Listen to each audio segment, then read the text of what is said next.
shirka guddida nabadgelyada ee heer gobol oo uu shir gudoominayo gudoomiyaha gobolka Salal Mudane Mawlid Maxamed Nuur. Ujeedada shirkan ayaa waxa ay daarneed nabadgelyada guud ee gobolka Salal. waxyaabaha kale ee shirkani lagu falanqeeyay ayaa waxa ugu waaweyn xaaladda nololeed ay ku nool yihiin qasaarihii uu sababay roobabkii maalmihii ugu dambeysay ka dhacay degmada Saylac iyo sidoo kale guud ahaan deegaanadan hoos yimaada degmada Saylac. Mas'uuliyiintii ka hadlay shirka nabadgelyada guud ee gobolka Salal uu shir gudoominayo barasaabka gobolka Salal ayaa waxa iyagu kamid ahaa duqa degmada Saylac Saacad Daahir Cige iyo sidoo kale taliyaha qaybta booliska ee gobolka Salal. waxaana hadaladooda kamid ahayd sidatan warbixinihii rabadaanta iyo meeyda iyo roobabka iyo wadooyinka xiran iyo gaadiidka xaniban ayaa iyagana kulli aan yar ka wada hadlaynay arrimahooda.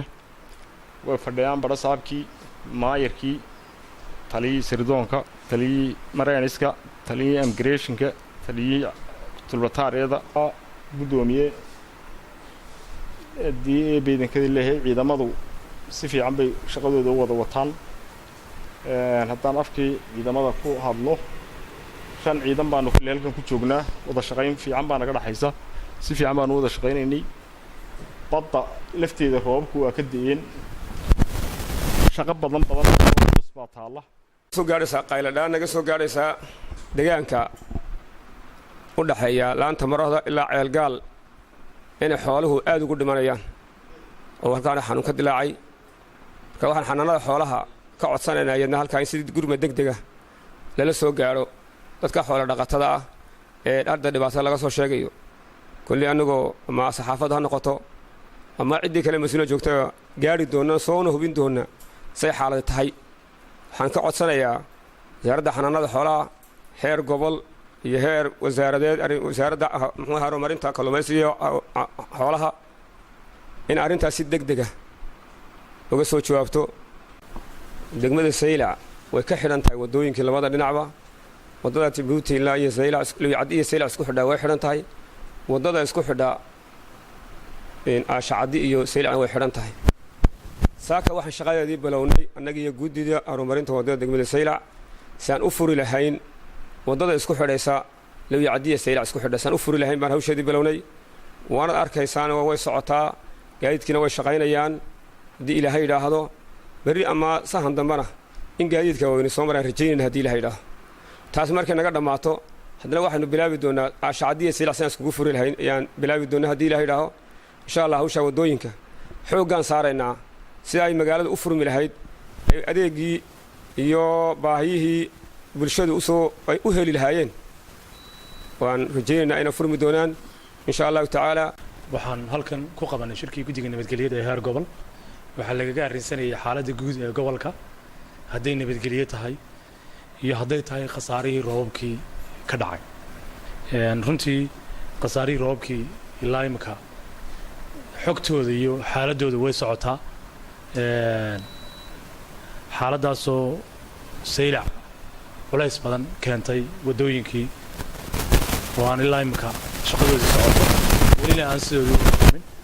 laakiin waxaan rajaynayaa shaqadaas dawladda hoose ay gacanta ku hayso iyo guddida horumarinta wadada degmada Saylac. waxaan filayaa insha Allah bismillaah kariim inay wadadaasi furmi doonto.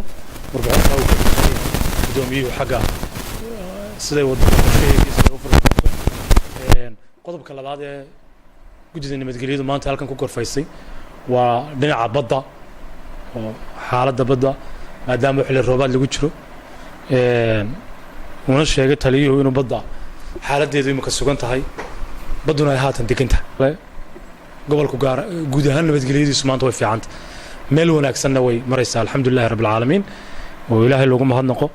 gobolka maanta wax culaysta waxaa jira khasaaraha roobku keenay maadaama khasaarahaasi dhammaanteena wada quseeyo oo ciidamadii kala duwanaayeen aniga hogaaminayay iyo dhammaantay maanta halkaan kaga haraysanay waxaan isla qaadanay in muddo 7 cisho si joogto ah xaaladda dadka iyo xaaladaheega loola socdo oo xogta iyo wixii la gaarsiin karaba la isku hawlo. runtii intaas u daarnaa qolooyinka gaadiidka wata waxaa looga digayaa inay dooxyada hadday waaweyn yihiin iyo hadday yar yihiinba inay iska ilaaliyaan. dadka kale ee biyo mareenka degan ee gobolkan deganna waxaan leenahay meelaha biyo mareennada iskaga fogaada.